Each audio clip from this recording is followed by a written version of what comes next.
que la Constitución Política de la República de Guatemala está considerada o es considerada como una de las constituciones mixtas. ¿Por qué?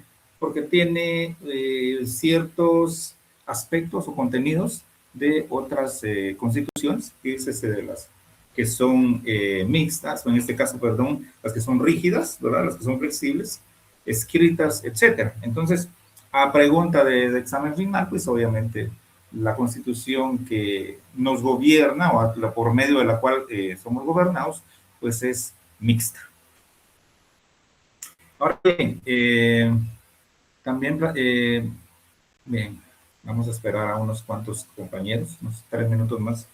Es importante tomar en consideración lo que establece Santiago López Aguilar. Fíjense que, si gustan, lo transcriben, ¿verdad?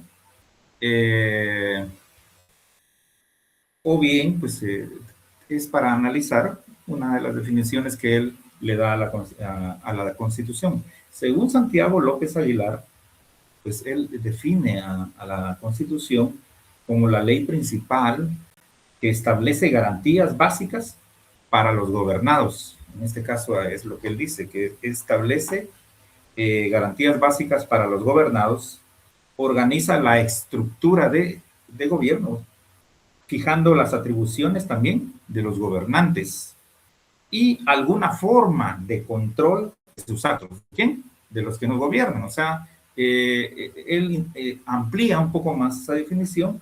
¿Por qué? Porque dice que cómo vamos a verificar si los que nos gobiernan, ¿verdad?, están actuando bien, ¿verdad? De no serlo de esa manera, pues entonces es atribuible a través de los recursos. Por eso existen diversas clases de recursos, ¿verdad? Entre ellos, pues, todos esos recursos que tienen que ver con amparos, ¿verdad? Y otro cúmulo de recursos que se establecen de acuerdo a su competencia, jurisdicción en cada una de las ramas del derecho. Sin embargo, como ven, les digo, es importante tomar en cuenta entonces esta definición de Santiago López Aguilar, se lo repito. Define la Constitución como la ley principal que establece garantías básicas para los gobernados. Organiza la estructura de gobierno, fijando las atribuciones de los gobernantes y alguna forma de control de sus actos a través de los recursos. Esto es en cuanto al tema de una definición extra para tener un criterio un poquito más amplio de la definición de Constitución. Muy bien, ¿para cómo se compone la Constitución o cómo se componen las constituciones? Es lo que vamos a platicar a partir de este momento. Bueno, deben haber por lo menos dividida en dos partes fundamentales o importantes, ¿verdad? Y deben ser diferenciables. Según el autor del libro, dice que toda constitución tiene dos partes perfectamente diferenciables. En este caso, él establece que son, bueno, tomando como referencia a nuestra constitución política, pues hay una parte dogmática, ¿verdad? Y una parte orgánica en nuestra constitución. Bueno, ¿a qué se refiere él con esas dos partes? Bueno, la primera, que es la dogmática. Cuando hablamos de cómo se compone la constitución en dos partes, pues la primera, que es dogmática, se refiere a los principios generales o las garantías constitucionales. ¿Qué garantías qué garantías nos ofrece la Constitución? ¿Consideran ustedes? ¿Cuáles son esas garantías? Seguridad, libre expresión, propiedad privada. Muy bien. Sí, claro, están en los primeros artículos y no estamos mal, ¿verdad? El derecho a la libre locomoción, como dijo el compañero Eric, está también el derecho a la seguridad, el derecho a la vida, el derecho a la salud, derecho a la educación, etcétera, etcétera.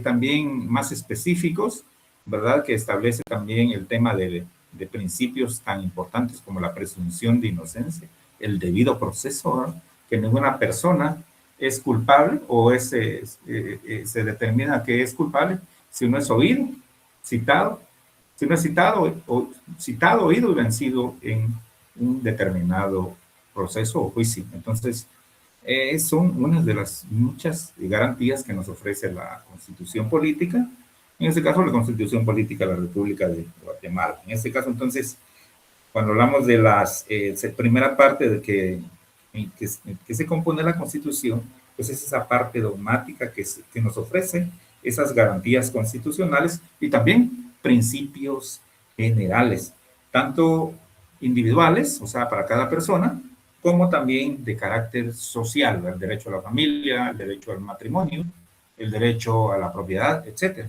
¿verdad? Y también se toman en cuenta los derechos humanos. Y ahí pues platicamos algo el día de ayer en cuanto a los derechos humanos, y más aún estos que han sido ratificados y aceptados por Guatemala, ¿verdad? Y hablamos del artículo 46 de la Constitución Política de la República de Guatemala. Entonces, siempre hablando de este primer componente que es dogmático, pues se establece que contiene los preceptos que declaran pública y solemnemente la filosofía política con arreglo a la cual se ha organizado el Estado, ¿verdad? O sea, la parte dogmática está debidamente estructurada, ¿verdad? Como organización del Estado. Ahí constan las normativas limitativas del poder del Estado, claro que sí, ¿verdad? Así como las prerrogativas de las personas en favor de quienes se acota, dice aquí, una esfera de libertad, ¿verdad? Ante la que el propio Estado es incompetente, dice según el autor del libro. Pues claro, ¿verdad? Se garantiza la libertad, ¿verdad? De las personas.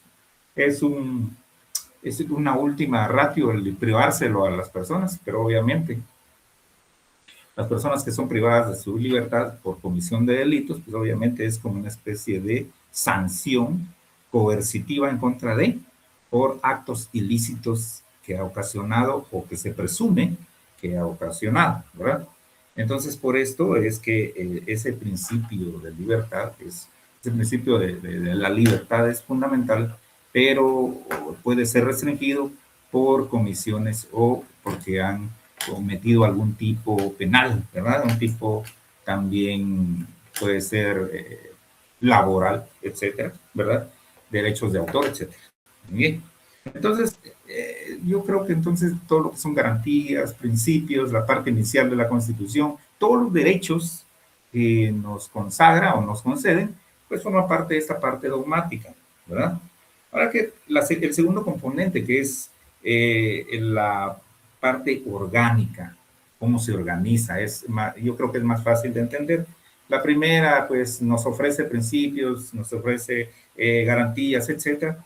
Y la segunda es la parte de su organización, o sea, esa parte orgánica, cómo se organiza la Constitución. Entonces, vamos a hacer referencia a lo que dice el distinguido maestro, a los distinguidos autores del libro. Ellos indican que contiene, según esta parte orgánica, pues contiene la estructuración de los órganos del poder del Estado, sus atribuciones y algunos medios de control, ¿verdad?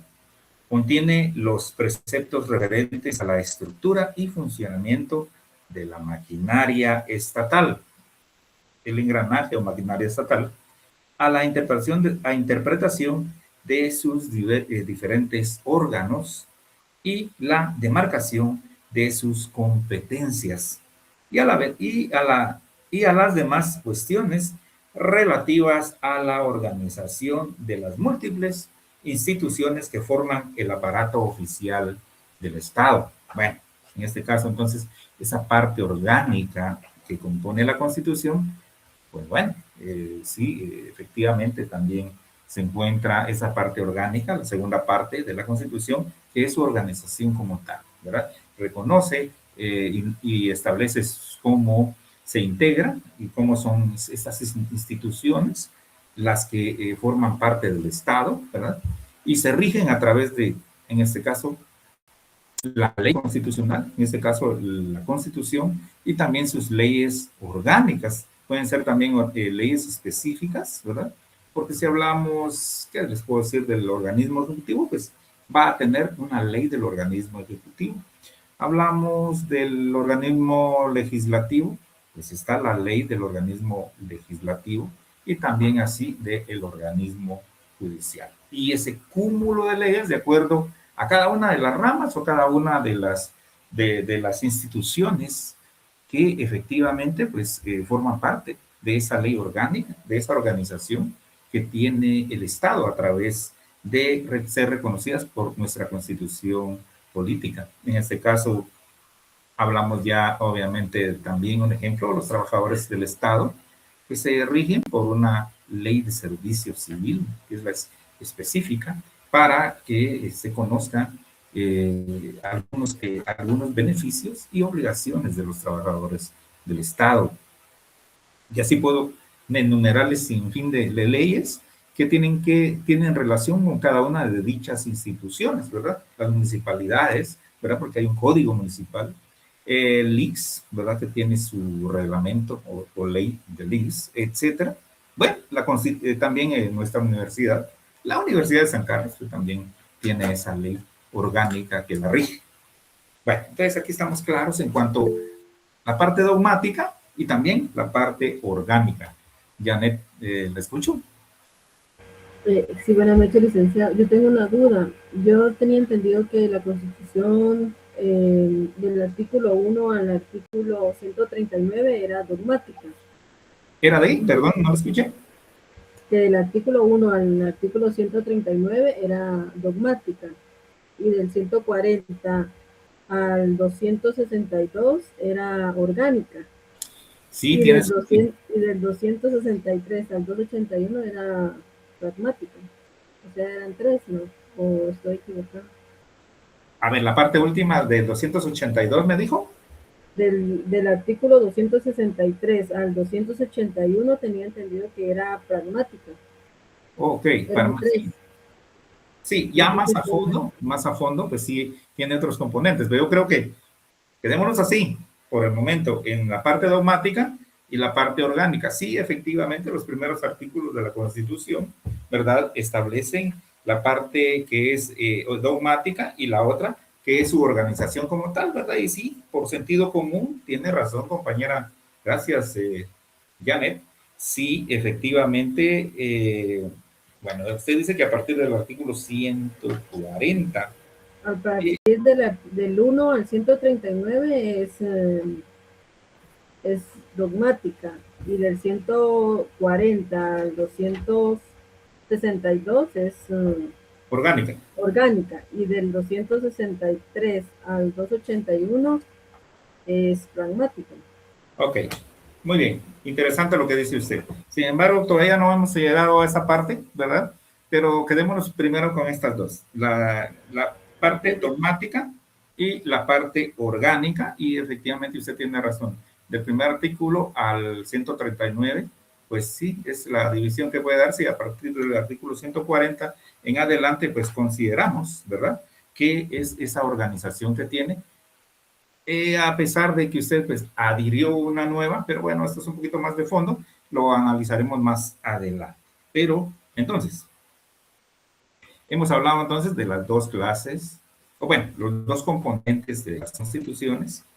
Pueden ser tres, como dijo la distinguida compañera, pero aquí vamos a referirnos a estas dos. Pero, ¿qué pasa entonces de acuerdo al orden constitucional? ¿Qué pasa en cuanto a fenómenos, dice acá, que pueden interrumpir el proceso de desarrollo de la Constitución? Bueno, vean.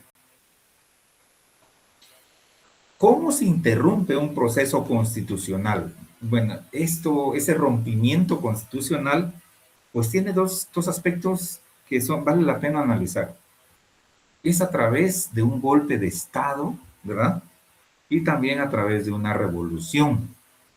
Ahí se rompe ese orden constitucional. O sea, está debidamente constituido, tiene las normas, tiene la Constitución y toda la pirámide de Kelsen, etcétera, ¿verdad? Pero ¿cómo es que se ve, pues en este caso, interrumpido, ¿verdad? Pues es a través de estas dos instancias o de estas dos situaciones. Y si ustedes recuerdan, pues sí ha habido, o hubo, creo que en el año 1982, para la época de Óscar Humberto Mejía Víctores. Bueno, iban a nombrar al presidente después de Romeo Lucas García, ¿verdad? En ese año 1982, y creo que el hermano aparentemente ganó, dicen que ganó, y se dio ese golpe de Estado en el cual nombraron interinamente a Mejía Víctores. Y él pues convocó a, en este caso, a que se diera ese tema de convocarlos a elecciones libres, y posterior a ello, pues si no estoy mal, se da el tema de las elecciones, y creo que después, en el año 85, pues que queda como ganador o como presidente civil, el primer civil, Vinicio Cerezo Arévalo. Y previo al tema de nombrar a Óscar Humberto Mejía Víctores, pues entendemos que también que dio un golpe de Estado, ¿verdad? Fueron 2 o 3 militares, entre ellos el recordado Ríos Montt, ¿verdad? Él también tuvo que ver con ese golpe de Estado. Entonces, ¿esto qué hace? Se rompe el orden constitucional, se violentan las leyes y se interpone o se gobierna a través de una fuerza superior, y que obviamente rompe con ese proceso de desarrollo jurídico de la Constitución. ¿En qué consiste entonces el golpe de Estado? Según el autor del libro, bueno, pues el golpe de Estado se denomina como tal a la deposición violenta, o sea, hay violencia, de un gobierno constitucional para instaurar uno nuevo, que generalmente no cambia la esencia del existente, esto es, que no trae como consecuencia un cambio de estructuras, sino que únicamente cambios formales que pueden ser ya sean positivos o también negativos, según la inspiración ideológica del mismo. Esto es lo que establece pues, el autor del libro de forma muy objetiva, y efectivamente tiene razón, ¿verdad? En cuanto al tema del golpe de Estado, ¿verdad? ¿Cómo podemos determinar una definición del golpe de Estado? Pues bueno, por definición, el golpe de Estado se produce contra cualquier gobierno, es cuando se produce contra cualquier gobierno. En este caso, ya sea un gobierno autoritario o no autoritario, y puede buscar instaurar cualquier otro diferente. Asimismo, autoritario o no, no obstante, el sentido peyorativo que se aplica al término golpe de Estado hace que se utilice en la mayor parte de las ocasiones a referirse a intentos de instauración de dictaduras. O sea, tienen por ahí ese matiz de un dictador, ¿verdad? El líder de un golpe de Estado. Y por ahí, cuando se habla de un dictador, creo que ustedes tuvieron a bien en un tiempo determinado analizar que la hija de una persona, bueno, ya lo mencioné, que, bueno, dio un golpe de Estado, pues no querían aprobarle el derecho a ser candidato a presidente de la República de Guatemala, ¿verdad? Por esos criterios que dan en cuanto al tema de que si alguien comete ese golpe de Estado, pues se considera un dictador. Entonces, este ataque, según otro autor del golpe de Estado, pues este ataque a la legalidad y soberanía de un país implica la retención de los organismos depositarios de aquella. Estos órganos podrían ser el gobierno o el parlamento, en el caso de países democráticos, o el rey o el dictador en los sistemas de gobiernos distintos. También es habitual el control de los medios de comunicación, el control de los medios de comunicación, la prohibición de cualquier tipo de oposición y la suspensión del Estado de Derecho al menos por un tiempo, o sea, temporalmente. Ahora, ¿qué pasa en nuestro país, en Guatemala, en cuanto a ese tema del golpe de Estado? Bueno, que lo sepamos, ¿verdad? En nuestro país tienen una larga trayectoria en cuanto a los golpes de Estado.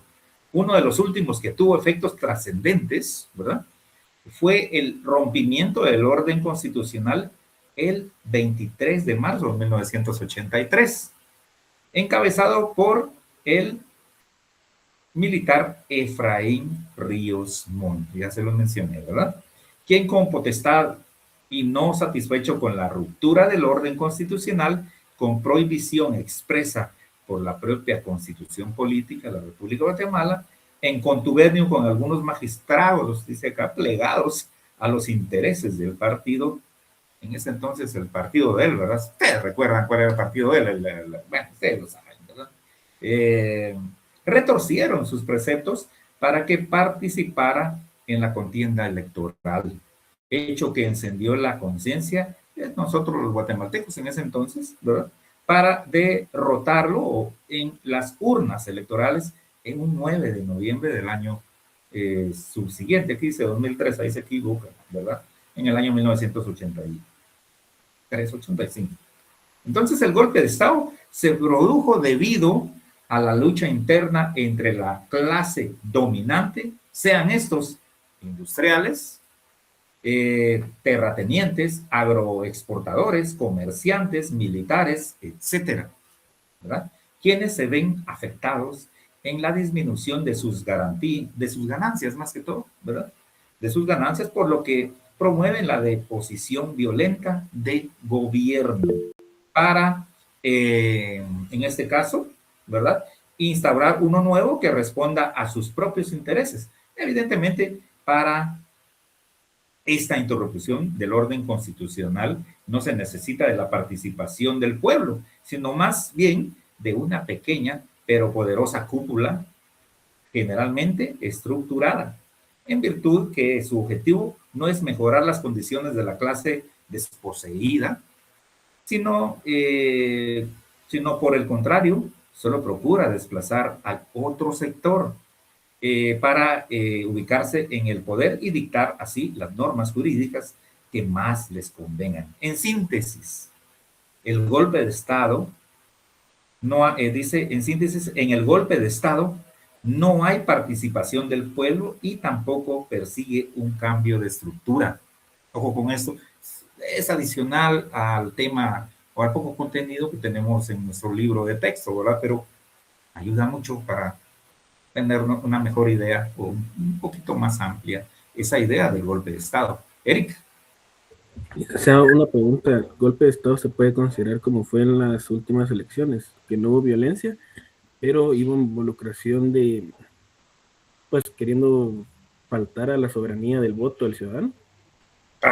A ver, vean, qué interesante. Aquí estamos en la carrera de Derecho, señores. Está bien. Buena pregunta. Sí, en esta última elección, ¿a eso se refiere, Eric? Sí, que por ejemplo, tengo entendido que un juez penal no podía interferir en las elecciones y se consideraba un golpe de Estado. No fue violento, pero como quien dice, quita lo que el voto, que es lo que básicamente lo que mandó en las elecciones, quisieron violentar este grupo, sea o no criminal, violentar mi derecho de... Sí, vea, sí, tiene razón. Yo creo, voy a tratar de ser lo más breve posible, porque hay mucho que hablar en cuanto al tema que usted está abordando. Y es importante para todos los compañeros, es importante. Vean, en realidad, pues bueno, ganó Semilla, ¿verdad? ¿Bajo qué precepto? Se considera que fue, pues ganó las urnas, ¿verdad? No hubo, en este caso, pues representantes de cada uno de los partidos en su momento no protestaron. Bueno, en esto señalan a los magistrados que se encontraban bajo el control en este caso, del Tribunal Supremo Electoral, y que también había una aplicación TREP, no sé, en este caso, que tenía el control de esas estadísticas en cuanto a quién había ganado, quién había sido el segundo lugar, etcétera.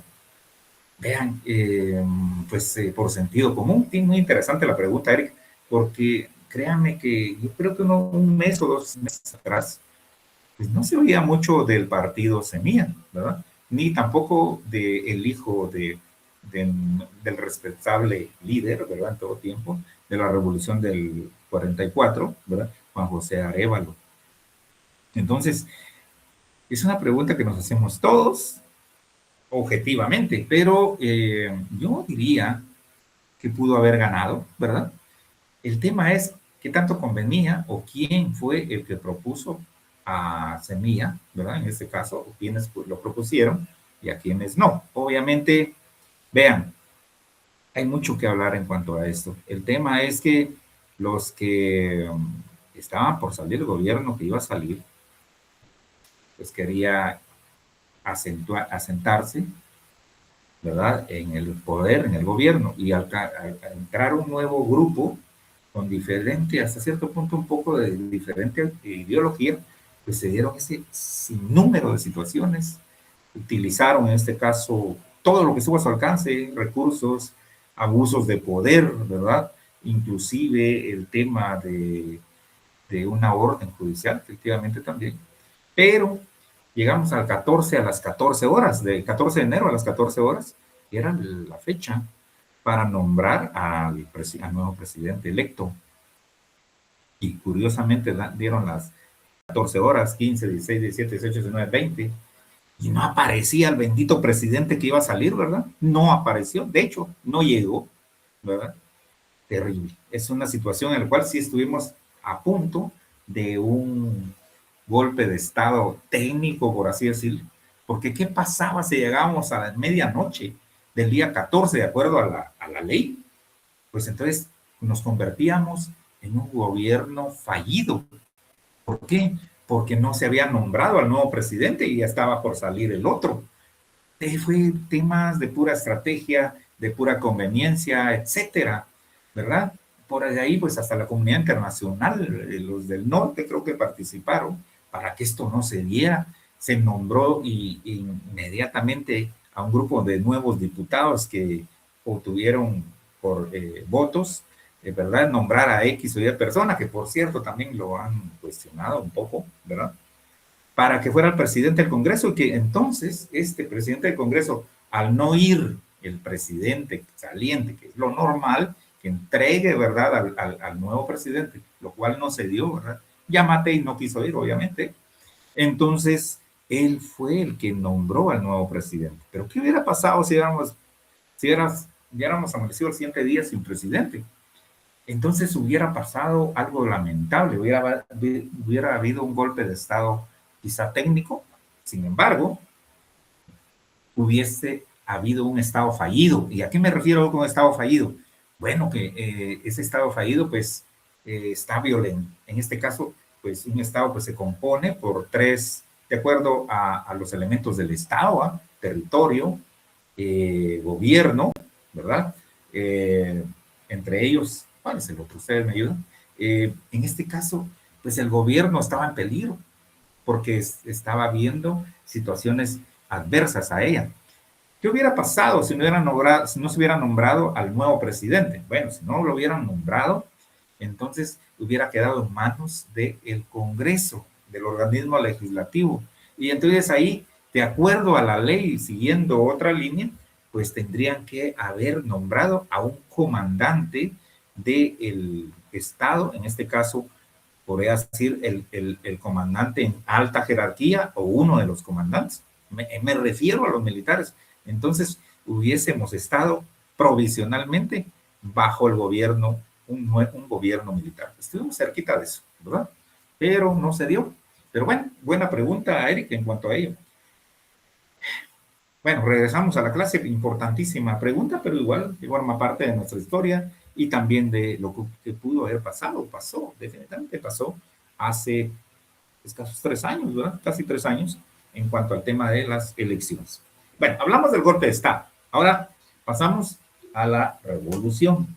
Bueno, cuando hablamos de la revolución, pues de acuerdo al libro de texto, de acuerdo a la bibliografía, pues dice que su característica fundamental de la revolución, ¿no?, es la participación popular y de consiguiente sus beneficios para las mayorías son más notorios. En este caso, ay Dios mío, no sé quién se quiere conectar a esta hora, pero bueno. Bueno, entonces, dice entonces, si el golpe de Estado no toma en cuenta al pueblo, pues en una revolución definitivamente sí participa el pueblo o sí participa, dice aquí, esa participación popular y de consiguiente sus beneficios para las mayorías son más notorios, observándose diversos grados según la inspiración ideológica de la misma.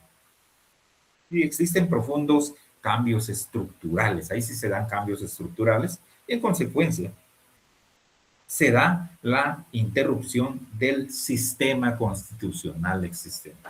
Un golpe de Estado, eso solo es cambio de mano, solo cambio de mando, y la revolución sí, definitivamente, sí va a alterar o va a interrumpir, ¿verdad?, el sistema constitucional existente. Un ejemplo de una situación de estas, bueno, Nicaragua, bajo un gobierno y ahora bajo otro estilo, otro sistema de gobierno. Otro ejemplo claro, pues es Cuba, ¿verdad? Cuando fue derrocado. Y bueno, Cuba pues fue nombrado como el jefe de Estado a Fidel Castro, ¿verdad? Entonces, estos sí fueron golpes de Estado donde participó también el pueblo o la población. Un golpe de Estado es diferente.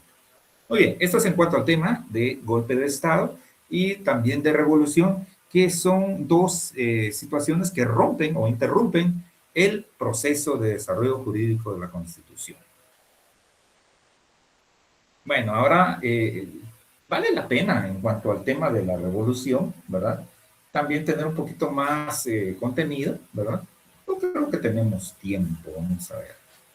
Bueno, no tenemos mucho tiempo en cuanto al contenido del programa, pero sí, entonces, cuando hablamos de revolución, pues se entiende que la revolución es el cambio radical y profundo respecto al pasado inmediato. Se puede producir en diversos ámbitos al mismo tiempo, tales como el ámbito económico, cultural, religioso, político, social, militar, inclusive jurídico, ¿verdad?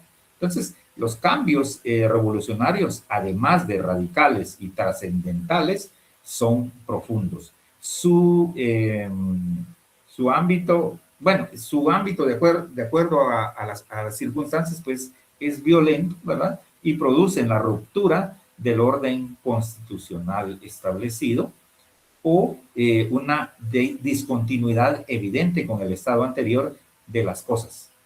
Si no es así, debería hablarse mejor de una evolución, una reforma, de una transición o de una crisis. Si lo que falta es su carácter trascendental, debería hablarse mejor de una revuelta o de un golpe de Estado, ¿verdad? Entonces una revolución es más profunda porque cambia totalmente o se da un rompimiento constitucional como tal, ¿verdad? Y en fin, y así podemos hablar de varios puntos de vista, ¿verdad? Por ejemplo, establece que desde el punto de vista jurídico, pues sobresale en la revolución el cambio violento de gobierno o instituciones del Estado. En este caso hacen alusión al profesor Cosio, maestro, define a la revolución como la ruptura de la lógica de los antecedentes y se sustenta básicamente en el derecho de defensa y en el ejercicio de la legítima potestad de resistencia que los pueblos pueden adoptar frente al despotismo de la autoridad instaurada. El propio Santo Tomás de Aquino, ya platicamos algo de Santo Tomás de Aquino, pues reconoce el derecho del pueblo a reconocer el poder del príncipe, así como a deponerlo cuando abusa de su poder, ¿verdad? También fundamenta la revolución como legítima defensa contra los tiranos. Ahí estamos, entonces más claro no se puede hablar en cuanto a este tema de lo que es el golpe de Estado y lo que es la revolución. Pasamos al siguiente tema, que es las reformas o derogación y abrogación de la Constitución. Bueno, en este caso, ¿qué es derogación? Bueno, de acuerdo al autor del libro, pues las derogaciones, o qué es una derogación, pues son la reforma o la introducción de cambios parciales, no totales, parciales a la ley vigente. Cuando hablamos de una derogación es que parcialmente le cambian algo a una ley o a un artículo en este caso. Entonces, cuando hablamos de lo derogado, pues es algo parcialmente cambiado. La abrogación. Bueno, en este caso, cuando sean reformas o de derogación o abrogación, pues bueno, la abrogación, pues es bueno saber a qué nos referimos con abrogación, pues. En tanto que la sustitución total se le denomina abrogación. Entonces, cuando es cambiada una ley o sustituida o reformada totalmente, ¿verdad? Entonces se da la abrogación, ¿verdad? Pero cuando es parcial, es derogación. Entonces, la abrogación de la Constitución estaría de consiguiente reservada para un golpe de Estado o para una revolución, tanto para la reforma como para la abrogación de la Constitución. Y dice que en los países que la permiten, obviamente. Entonces se necesita del voto de 2/3 partes de los organismos que la acuerdan. Bueno, tomemos en cuenta algo. Aquí generalizó un poco el autor del libro, pero si nuestra Constitución se considera que es mixta, pues hay algunos artículos que pueden ser reformados, ¿verdad? Pueden ser derogados o inclusive tal vez abrogados, lo veo muy difícil, ¿verdad? Porque para ello entonces tendría que ser a través de los mecanismos establecidos como golpe de Estado y revolución. Y agregaría yo el tercero, una Asamblea Nacional Constituyente, ¿verdad? Una ANC. Muy bien. Ahora bien, la reforma de la Constitución en el derecho guatemalteco, dice, según, en este caso, es importante tomar en cuenta algunos artículos a que hacemos referencia. Se hace referencia, dice, bueno, si bien es cierto, platicamos en su momento de cómo se integra la Corte de Constitucionalidad. Eso fue el día de ayer. Pues no deja de ser importante, ¿verdad? Saber quiénes. Y ojo con eso, por favor, también grábenselo. Esto sí es importantísimo. Definitivamente les va a venir en su examen. En quiénes tienen esa iniciativa para proponer reformas de ley y en este caso también reformas a la Constitución. ¿Quiénes tienen esa potestad para tener esa iniciativa para proponer reformas, inclusive a la Constitución? Como número 1 o inciso A, el presidente de la República en Consejo de Ministros, ¿verdad? Inciso B, 10 o más diputados al Congreso de la República.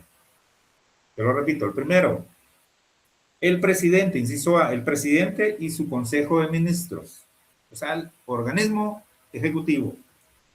El segundo, 10 o más diputados del Congreso de la República, o sea, hablando del organismo legislativo, pero no todos, con 10 diputados. El tercero, la Corte de Constitucionalidad, la cual fue electa hace poco, ¿verdad? Del cual ya establecimos cómo son nombrados los magistrados. Bueno, ellos son el número 3, los que tienen esa iniciativa para proponer reformas, no solo a la Constitución, sino que a las leyes, ¿verdad?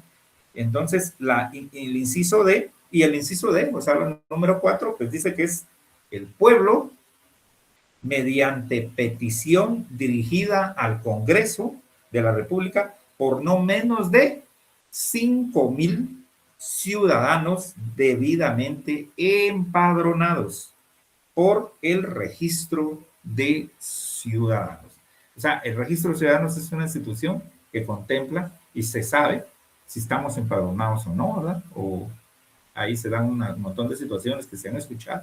Y es importante por ello que uno, por lo menos una vez cada 4 años, cuando toque votar, debe verificar si aparece en ese registro de ciudadanos. Entonces, se lo repito, quienes tienen iniciativa para proponer reformas a la Constitución, por ende, a todas las demás leyes, el presidente y su Consejo de Ministros, 10 o más diputados del Congreso, la Corte de Constitucionalidad y el pueblo mediante petición dirigida al Congreso por no menos de 5,000 personas debidamente empadronados. ¿Y dónde encontramos sustentado lo aseverado o platicado en este momento, pues en los artículos 277, 278, 279 y 280 de la Constitución Política de la República de Guatemala.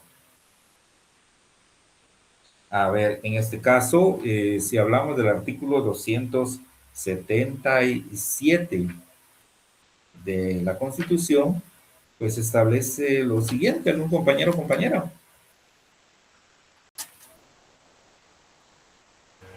Iniciativa. Artículo 277, iniciativa. Tiene iniciativa para proponer reformas a la Constitución el presidente de la República en Consejo de Ministros, 10 o más diputados al Congreso de la República, la Corte de Constitucionalidad y el pueblo mediante petición dirigida al Congreso de la República por no menos de 5.000 ciudadanos debidamente empadronados por el registro de ciudadanos. En cualquiera de los casos anteriores, el Congreso de la República debe ocuparse sin demora alguna del asunto planteado. Perfecto. Ahí estamos, ¿verdad? Entonces, ¿dónde sustentamos esa iniciativa para proponer reformas a la Constitución? En el artículo 277 de la Constitución. ¿Qué establece el artículo 278? Lo siguiente: Asamblea Nacional Constituyente. Para reformar este o cualquier artículo de los contenidos en el capítulo 1 del título 2 de esta Constitución, es indispensable que el Congreso de la República, con el voto afirmativo de las 2/3 partes de los miembros que lo integran, convoque a una Asamblea Nacional Constituyente.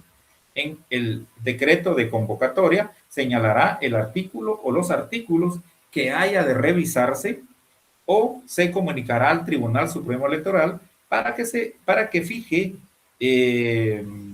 la fecha en que se llevan a cabo las elecciones dentro del plazo máximo de 120 días, procediéndose en lo demás conforme a la ley electoral y de partidos políticos. Esto es en cuanto a las atribuciones y en cuanto a una necesidad de una Asamblea Nacional Constituyente. Y si toman en cuenta ustedes, se encuentra dentro de una de las 4 leyes constitucionales, que es la ley electoral y de partidos políticos.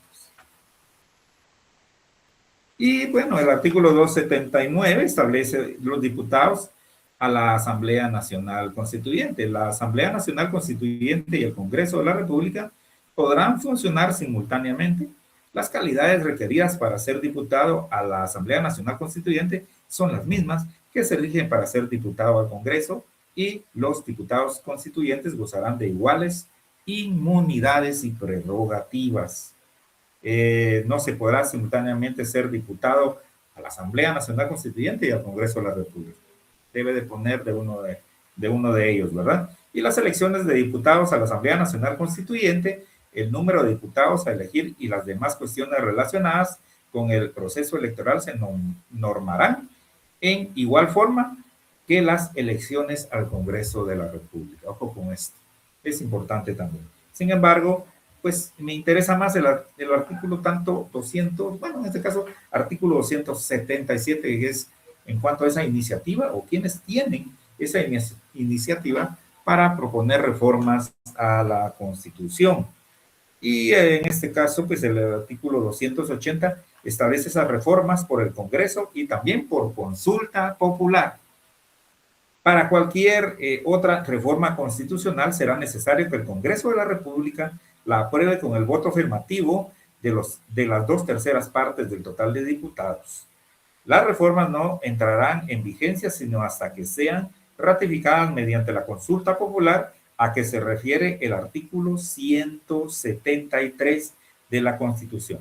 Si el resultado de la consulta popular fuere la ratificación de la reforma, esta entrará en vigencia 60 días después de que el Tribunal Supremo Electoral anuncie el resultado de la consulta. Y pues ahí pues ustedes tienen a bien analizar ese artículo 173, ¿verdad? Que se refiere específicamente en este caso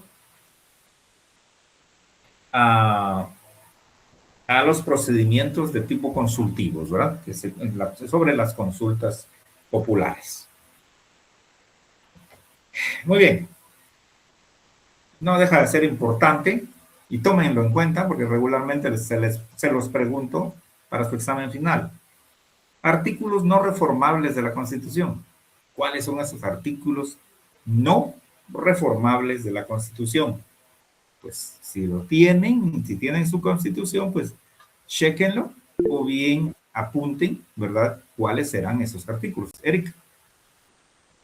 Licenciado, ¿por qué dice en el libro de que la Universidad de San Carlos y la Corte Suprema de Justicia no pueden participar? O sea, si a veces el Consejo Superior Universitario elige magistrados, es parte de decisiones importantes. Interesante pregunta. A ver, ¿en qué parte del libro dice usted que no pueden participar? Abajo de los artículos de la reforma en la Constitución, bueno, es que tengo una versión, tal vez por eso.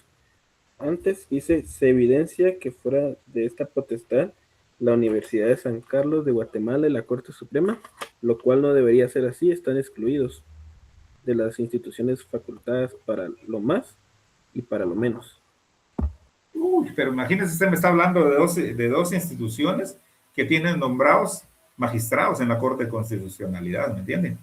Esto es muy amplio, es tema eminentemente político, lamentablemente, pero igual, si se persiguen intereses en beneficio de la población, que así debería ser, ¿verdad? Pues deberían participar. Sin embargo, yo creo que el artículo 277 es bien claro al especificar quiénes tienen esa iniciativa.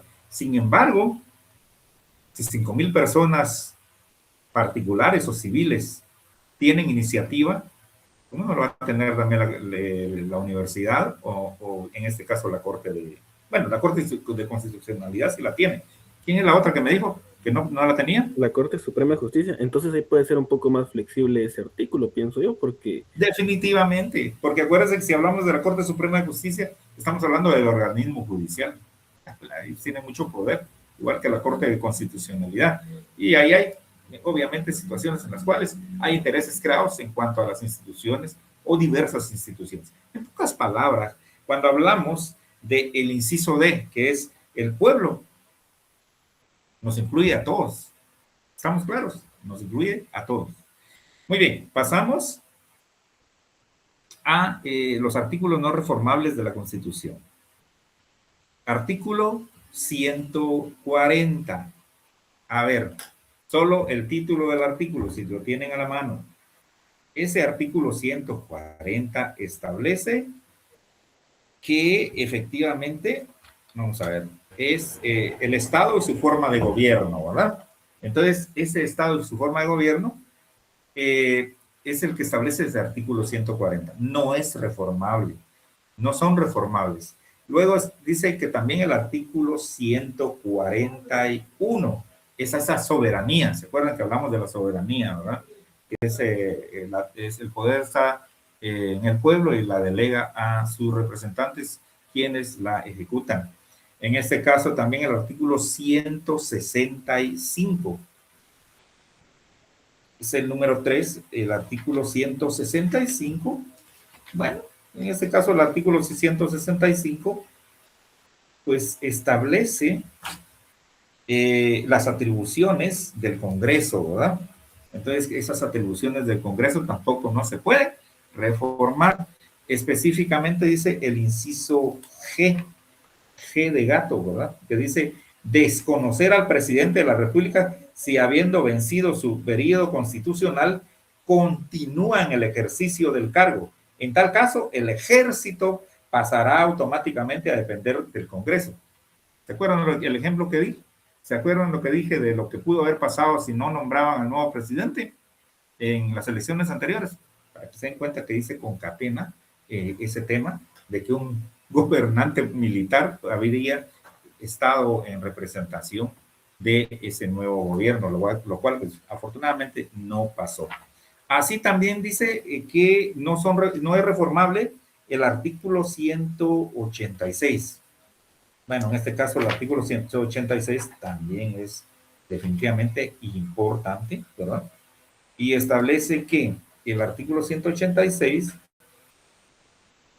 esas prohibiciones para optar a los cargos de presidente o vicepresidente de la República. Y ojo con esto, como no es reformable, por eso fue muy discutido y se estiró la ley, etcétera, en cuanto al tema de que el caudillo, ni el caudillo, los jefes de un golpe de Estado, revolución armada o movimiento similar que haya alterado el orden constitucional, ni quienes como consecuencia de tales hechos asuman la jefatura de gobierno, no podrán optar al cargo de presidente o vicepresidente de la República. Eso abarca inclusive, según la ley, también a los hijos, ¿verdad?, de un caudillo o de una persona que jefe o la que intervino a través de un jefe de golpe de Estado. Entonces también el artículo 186 no es reformable. Y por último, el artículo 187, ¿verdad? Prohibición a la reelección, ¿verdad? Pues el país vecino era similar al guatemalteco, sin embargo, pues ahí pues se modificó la constitución bajo las reglas de ellos, ¿verdad? Porque es totalmente diferente a la constitución guatemalteca, ¿verdad? Pero acá, entonces, otro de los artículos que no puede ser reformable, el artículo 187. Prohibición de reelección. En cuanto a presidente y vicepresidente.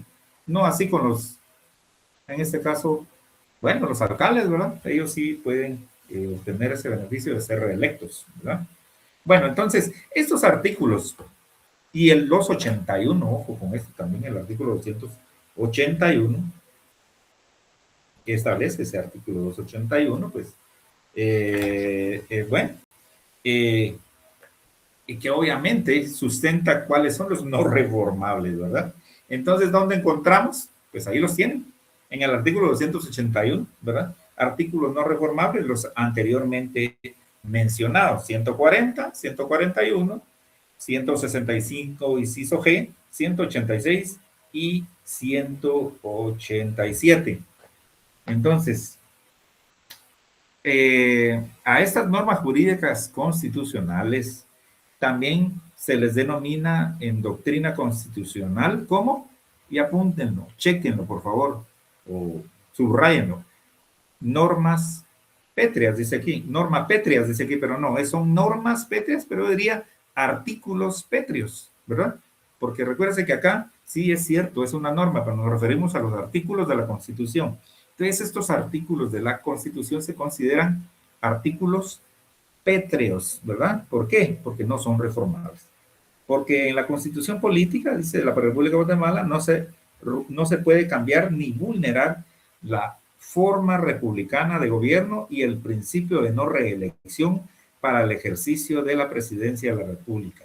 Lo relativo a la alternabilidad en el ejercicio de la presidencia de la República, es decir, que las mismas no son susceptibles de ser reformadas o abrogadas, ni por la, oiga eso, ni por la Asamblea Nacional Constituyente, ni tampoco por el Congreso de la República. Por eso se denomina artículos o normas pétreas. Bueno. Y esa interpretación del artículo 186 literal A, importantísimo, medio lo platiqué hace un rato. Sin embargo, sí sería bueno que lo platicaran, pero ya nos llevaría un bonito tiempo, ¿verdad? Pero creo que por respeto a los compañeros que tienen algún tipo de actividad, pues el horario de clases. Bueno, no obstante que dicen que es hasta las 21 horas, pues por costumbre o por respeto, pues nosotros nos retrotraemos a lo indicado y entonces terminamos la clase a esta hora, ¿verdad? Bueno, entonces me recuerdan, de hecho ya tengo normado, en este caso contemplado, platicarles en la próxima clase sobre esa interpretación del artículo 186 de la Constitución Política de la República de Guatemala. De ahí hablaremos de las leyes constitucionales, las normas ordinarias, las normas reglamentarias, las normas individualizadas. ¿Verdad? Retrotrayendo lo que ya más o menos hemos platicado, así como el ámbito de validez de la norma jurídica, el ámbito espacial a que nos referimos, el ámbito personal a que nos referimos, el ámbito material y también el ámbito temporal, etcétera. Ahí estamos, compañeros. Bueno, yo pues encantado de seguir dando la clase, pero yo creo que aquí lo dejamos por el día de hoy y continuamos el próximo martes, ¿verdad? Si no tienen algún tipo de duda, pues Pues damos por finalizada la clase y pase cada uno de ustedes muy buena noche. Celina, ¿qué dices?